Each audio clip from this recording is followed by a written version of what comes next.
And here we go again. Another week, Talking Buds podcast. Good to have you in. Is this team tough enough? Because after the Calgary game, that war raged on in the fan base, and like it used to be with William Nylander, you either love him or you hate him. This team is either tough enough, or either not tough enough, or shut up, toughness doesn't matter. This is the most gifted Leaf team I've ever seen in my life, and like all they do is win games. So, as usual, and what I always said when people would go on and on like this about William Nylander was, the answer lies somewhere in the middle.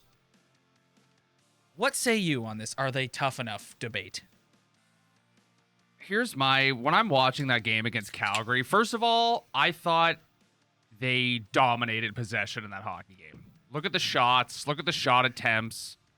Even though if you look at the quality of attempts, they didn't have it. But when they start getting hammered in a game like that, it's tough to watch. It gets you into it. Like, as soon as Zadorov lays out Kasha, like, all you want to do is be on the ice and be a part of the team and jump in, and like Morgan Riley did. But it's tough seeing them get bullied like that all over the ice. But if they, in that game specifically, if they get a save, if they cover their man, if they convert a couple more chances, then it really doesn't matter. But like, it just laid right into the hands of that part of the fan base, watching them get hit all over the ice, and then they end up losing the game by a bigger score than what I thought it should have been.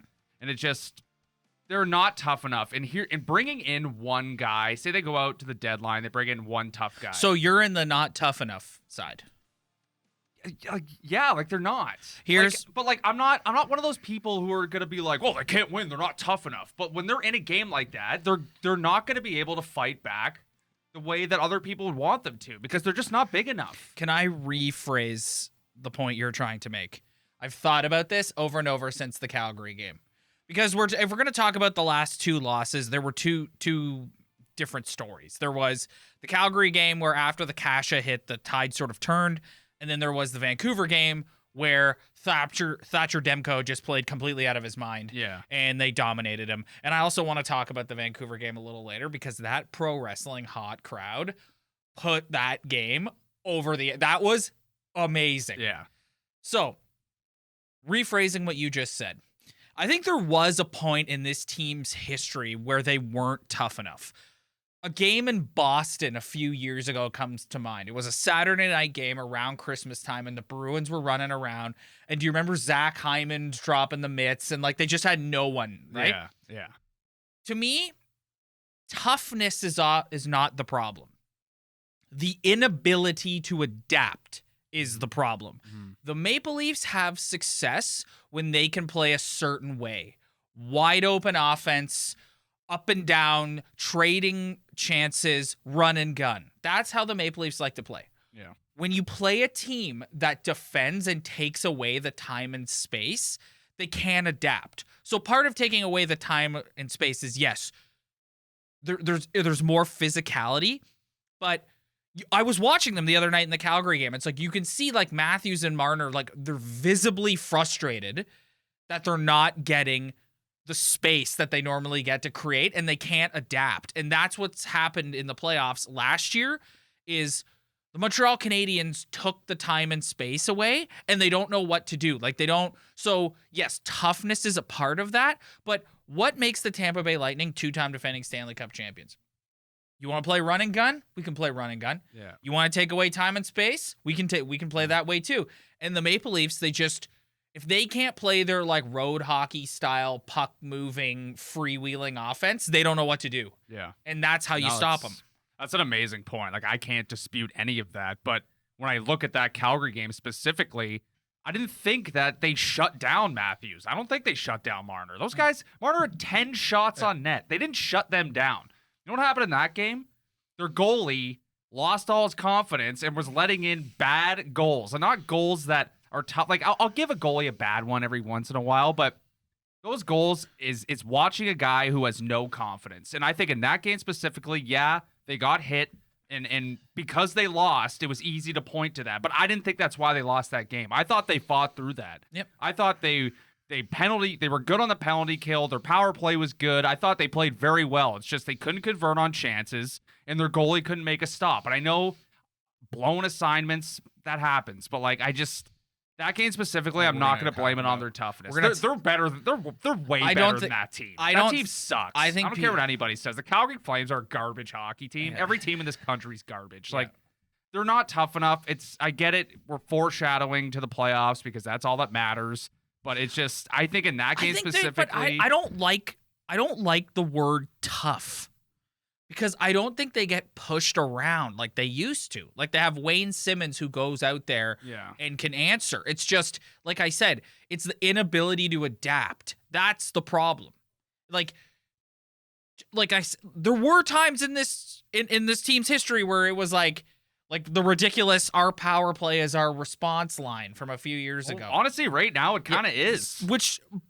But it's just I don't think they don't. A few years ago, they looked scared to me. They looked intimidated by teams that brought the physicality. That's not what I see right now. What I see is we want to play a certain way, and if you prevent us from playing that certain way, we don't know what to do. That's what I see. I can't disagree with that. That's a good point. But what do you say to the people? This is the problem when they go through a little streak like this, or they lose a game like that. What do you say to the people who are just so this team isn't tough enough. They're not going to get it done. And then there's the other people being like, they're 30, 12, and 3. This is the best. The answer is somewhere in the middle. I know. The team, listen, they're going to lose games. And one thing that you said on this show, I can't remember if it was 2 weeks ago, 3 weeks ago, what?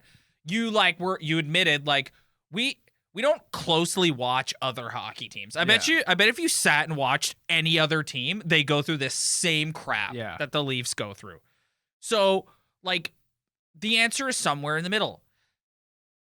Do we wish they had more guys that went out there and laid the body? Yes. Yeah.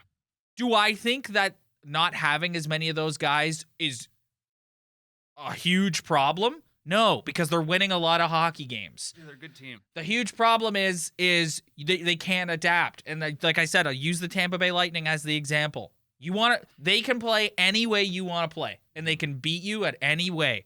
And so, to me, that's the issue. And that's on the star players. Austin Matthews, Mitch Marner, John Tavares, William Nylander, the top 6, Alex Kerfoot, Michael Bunting, they got to figure out when they're leaning on you and you don't have your time and space, you still got to score a goal. Yeah. Get in front of the net, take a couple cross checks, bang one in. It's that simple. In the corners. Go in the corner. Don't... Just because you can't go in there and do a spinorama behind the back pass doesn't mean we need to close up shop tonight. Yeah. That's the problem. See, I hate the I told you so crowd that forms around this team. Those people piss me off. Mm. It's anytime anything bad happens, it's just the I told you so on Twitter, I told you so over text message. And then you got the other side of the people being like, this is a great hockey team. And why do we overreact when they lose? And I was thinking about it, think about all the amazing stretches they've had this season. I know it all comes back to the playoffs, but I don't even think it goes as deep as that. I think the reason why a lot of people overreact to certain losses from this team is over the history of the past couple of years and the history of this franchise is the losses are they never go out and just tonight was a hard fought night. Right. They were better than us. We played hard, but you know what? They got the better of us. It's always a disaster. Yes. It's always a goalie who sucks, a backup goalie who sucks. They get out tough. They blow a 3-goal lead. It's just... Well, this is a really good transition to the 2 other things I want to talk to you about today, okay? Offensively, I think this team rolls 4 lines just as good as any team in hockey. Yeah, I think other than the Colorado Avalanche, they probably have the best offense in the NHL. This team is Jekyll and Hyde on the ice. They're Gotham City District Attorney Harvey Dent. In the offensive zone, they're Harvey Dent. Yeah. Once the puck crosses the red line into through the neutral zone into their own end, they're Two-Face. They are a disaster in their own zone right now. Like, And it's contributing to like the struggling goaltending, which we're also going to talk about. But Justin Holl is terrible. like the Terrible. yeah. Timothy Liljegren is just in over his head. I see a lot of upside with Timothy Liljegren, but he is in over his head. Travis Dermott, Keefe has no confidence in him. No interest in playing. Yeah, him at doesn't all. want him Over anywhere him. near the Yeah, ice. He's over him. Rasmus Sandin, I thought Okay, go ahead. you see tons of like moments in Rasmus Sandin where you're like, you're going to be a good hockey player after you have some more NHL experience under your belt. But it's like, and even Muzzin, who's like had injury trouble and also hasn't been great. It's Riley Brody, and then it drops off, man, on the blue line for this hockey team. Yeah. Well, you look at the first goal against the Canucks. Like, Holl goes to throw it up the boards, hits a shin pad. Guys by him, scramble in front of the net. Mrazek's playing road hockey. Yeah. Marner comes in to cover his man and just does a little. The guy puts it in the net. And then the second goal, bad rebound, not covering your man in front in the net. Like, it's everything. It's either the goalie's not making a good enough save or letting in a bad goal, or it's a forward not covering the third guy in, or it's a defenseman giving the puck away. Like, it's bad timing. Like, that's what that Calgary loss was too. It's like they score that goal and it's all good. And then all of a sudden they just go down and there's Mangiapane scoring to tie the game, and it's like, What are we doing? Bad timing. Yeah. Like, just But it's compounded in like it's the defensive zone in general. I think it's everybody. Yeah, you could yes, point at the defense, yes, but dude, yes, like there's yes. a couple lazy forwards who are just like yes. coming in trying for the poke check, and it's like, no, 100%. like put your body on him, like put your stick on top of his. If anyone not named TJ Brody or Morgan Riley is on the ice, I'm sitting like this when they're in their own end. And as you said, the forwards. There's a lot of forwards missing assignments. There's a lot of forwards out of position. There's a lot of lazy waving of the stick. There's a lot of not out tough of position. not tough on your man. It's always the guy coming in to bang in the garbage that they're not covering, Yes. and they're not being hard enough on, because either both their defensemen are just skating towards one guy and they leave another guy open, or they have them covered and then the center doesn't help. It's just, if I'm Sheldon Keefe, I'm pulling my hair out on the bench constantly. Yeah. Like, just Like what are we doing? like, how can we not figure this out? Yes. How can we not figure this But out? it wasn't this. It seems to have progressively gotten worse over like throughout the season. Like earlier in the year, we were saying like, wow, they've really cleaned it up defensively. Yeah. Like, or was their goalie making saves that we just like? That's the problem. Yes. That's the problem. And you know what else? You know what? It's just, it always comes back to me for the third time this episode of this side of the fan base and this side of the fan base, because they also outshot both teams like 101 to 50. Yeah. They had like 80 scoring attempts last night, or shooting chances. It's like, I know. so then that crowd could be like, oh, well, they just ran into a little bit of bad luck. It's just like, where do you sit? And we sit in the middle, but it's both. Offensively, they did run into a little bit of bad luck, but also Peter Mrazek gives up the first shot of the game. yeah, Justin Holl throwing the puck put up Justin off a Holl shin pad. into a rocket ship and fire him into the sun. Yeah. Like, seriously, this is insane. This guy cannot. Sheldon already knows this, but like Kyle, Sheldon, this guy cannot be in your top 4 come playoff time. Yeah. It is not going to go well for you if he is in your top 4 come playoff time. But I also think, like, watching them over the past couple games, like, we've had some issues in the past with them kind of getting in the O-zone and being one and done. Like, dude, they're one of the best, like, possession offensive zone teams in the league right now. This is why I called them Harvey Dent. Like, I'd say they're Jekyll and Hyde. They're Two-Face. Over the last 120 minutes of hockey, like, they've had the puck in the offensive zone for more than 55% of the time. I have zero complaints offensively, other than what I said earlier, in the sense that, like, I wish they could adapt a little more when a team's squeezing on them a little bit. But even then, like you said, like, they had a ton of scoring chances and they dominated They ran into possession. a hot goal. They ran into 2 good goalies that stopped them. And then, but just because they got hit a couple times, it looks like they got embarrassed. Yes. But I didn't think that was the case. And they just, Man, it's so hard trying to pick a side of like where you want to be on this team. Like, how do you feel after every game? Like, I also think what you're how seeing emotional are you? but I think Like, the extremes and what you're seeing is still people who, and listen, rightly so. Like you and I have come on here and we've said, for the sake of our own sanity, we're going to shed our anger from last season and we're just going to focus on this season. Yeah.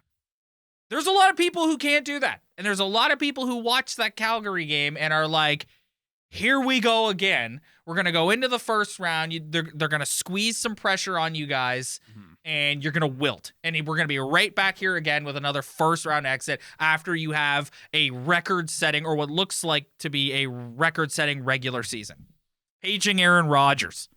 Yeah, and they might be getting better to that point. It's like they might be having the greatest regular season in franchise history, but it seems like they've been doing that every single year, like setting a record doing this, setting a record doing that. Like these are a great group of players who are just totally out of their mind, offensively talented, and can beat other teams, crappy teams, teams that are on and off night, just based on how effective they are in the ozone. But they haven't been afforded. We can't afford them the benefit of the doubt sometimes, Because we've just been burned too many times. Yeah, it's like that's the problem. It's like I feel bad too because it's like fool me. It's the old fool me once, shame on you. Fool me twice, shame on me. Yeah. That's what people are saying when they watch this hockey team. What is this, like the sixth time? Yes, like, yes. What's the definition of insanity? Yes, yeah, that's everybody's it. favorite line. All right. Peter Mrazek. Stop letting in the first shot of the game. Can you? He needs to settle down a Yes. bit. He's a little. I can't, like, I've seen him play a bunch of times for other teams, but like again, you're only focused on your own team when you're watching. I mean, I want to go back and watch some film potentially because this guy is straight out of a road hockey textbook of way of playing goalie. Yeah, like just flailing all over the ice, just never quiet, always losing his stick or on his back or out of his crease, and it's like it's not settling to watch. Let's just say that. It's not.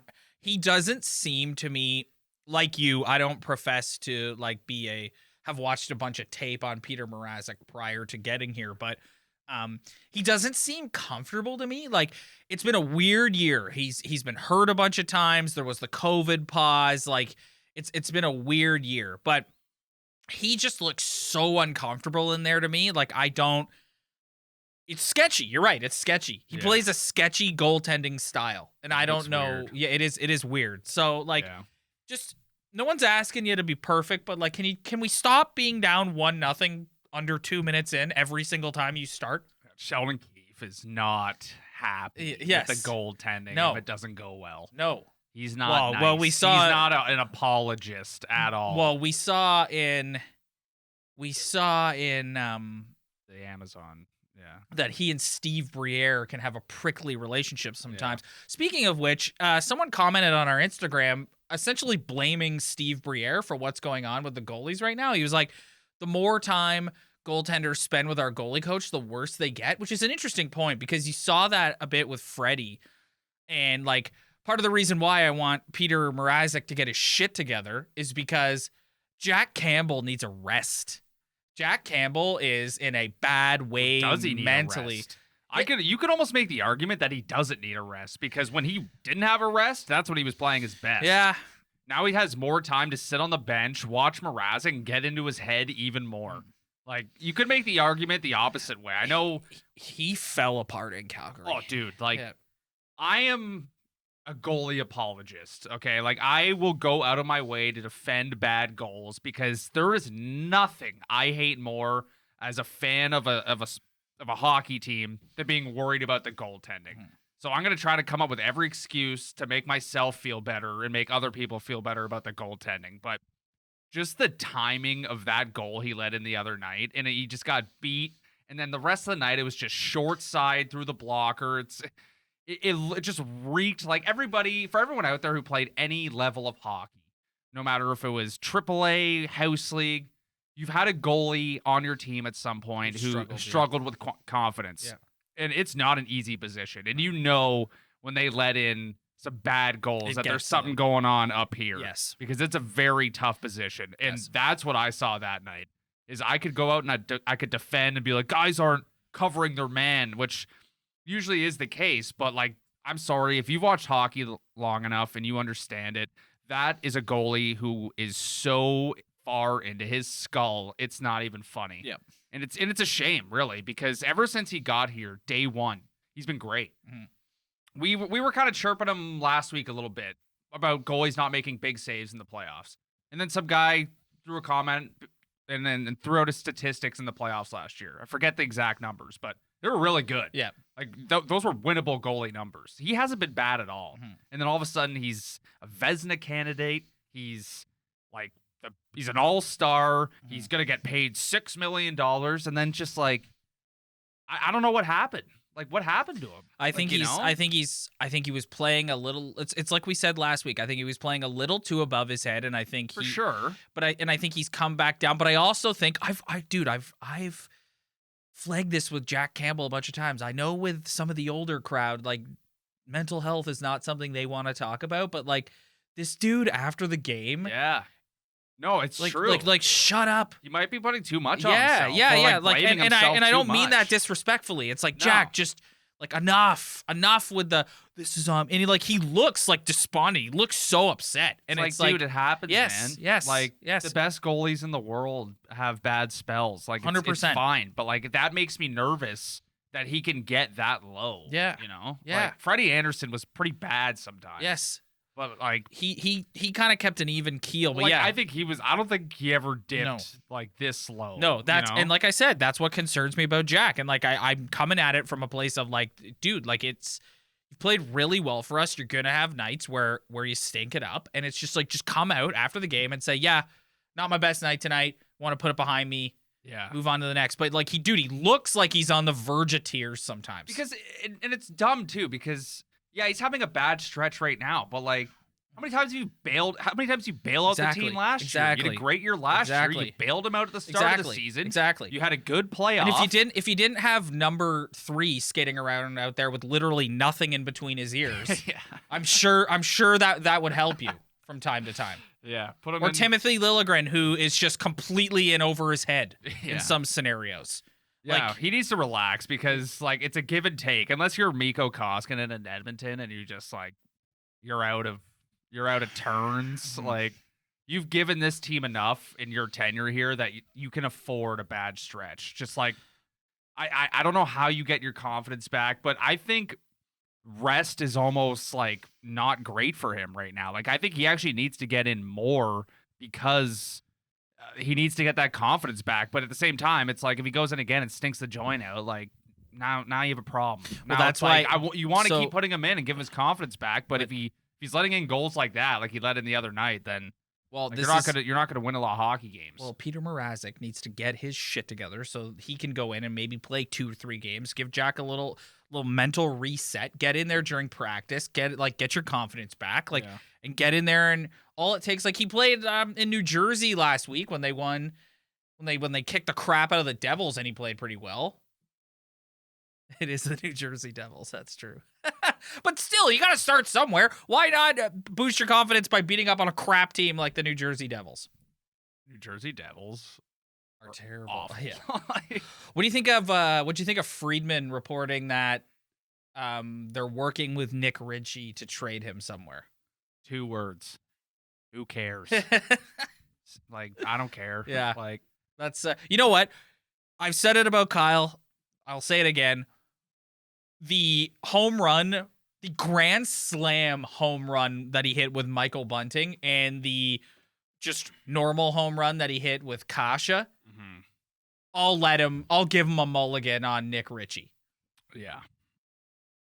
I mean, like, good for them. Good Yeah. for him. Go get an opportunity somewhere else. I don't know who the hell's going to take him at that ticket. You know what? He's in the American Hockey Hockey though. League. It's like it's not even that big of a ticket. Yeah. It's just like seems like a big ticket when you're under cap hell. Yes, it's So true. it's like go trade him to a crap team that Yep. wants to finish dead last. And, yeah. That isn't up against the cap, that almost needs to get to the floor Yeah. in a sense. Like Yeah. there's a lot of teams out there that aren't up against the cap that suck right now. I just want to take our our weekly moment to poke fun at the Edmonton Oilers. Did you know that Ryan Nugent-Hopkins is on his 12th head coach? What? Between interim, I might be embellishing. I don't have my notes in front of me, but look it up, Google it after. Ryan Nugent-Hopkins has had an insane number of head coaches in his Edmonton tenure. They're in a bad way right now, but if you go look at the standings in the West, like they get back on track, they're back in the playoff. Like, I know it seems like hell there, and when you have McDavid and Draisaitl, like, you should be a top team, but what did we just talk about for the past 10 minutes? Goalies, yep. Like, dude, they can't. What is their team save percentage? Is under 9. Yep. Like, I mean, I'm sure they have some serious defensive breakdowns, but, like, you're not winning anything. Fire up Google right there and just type in how many coaches has Ryan Nugent-Hopkins had. It's some crazy number. Yeah. All right, let's see. Yeah, it's some insane number. I was reading it the other day and I was like, Jesus Christ. Stand by, everybody. Apologies to those in the audio audience. Yeah. I'm just making you do this so we can laugh at the Edmonton Oilers. In 11 seasons, he's had 7 head coaches. But that was October 29th, 2021. Okay. So that means he's on his 8th now, probably. Yes. Yeah, with Tippett gone, he's on his 8th. Eight head coaches. Yeah, that's almost one a season. Yeah. I know. Think about that. I don't know where I got 12 from. Sorry. But isn't that insane? Yeah. That's insane. That's tough. Yes. How he's just cool career. And you look at the Winnipeg Jets. Not exactly. They've been pretty good for a couple of years, right? But look at what they go give Kevin Cheveldayoff is he's stuck with Paul Maurice, man. Yeah. Like, they're good and bad. He just decided that having one coach for that program was best for him. And he wasn't too hot on the button to fire him. Eventually he resigns, whatever. But eventually you just got to stick with a guy. Dude, this is part of the reason why I have done a 180 on cleaning house with the Leafs. I don't think Dave Tippett was the problem. But do you want to do another? Let's just say they lose in the first round again, the Leafs.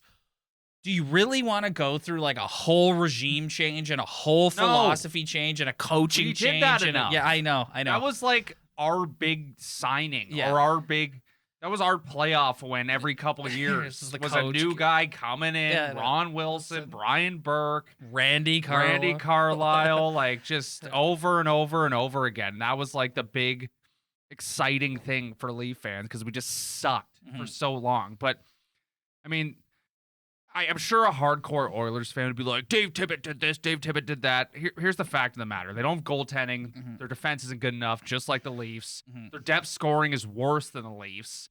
And their top scoring is just they are what they are. But I'll be looking at Kenny Holland being like, what are you doing? What are you doing right now? Yeah. How are you making us better?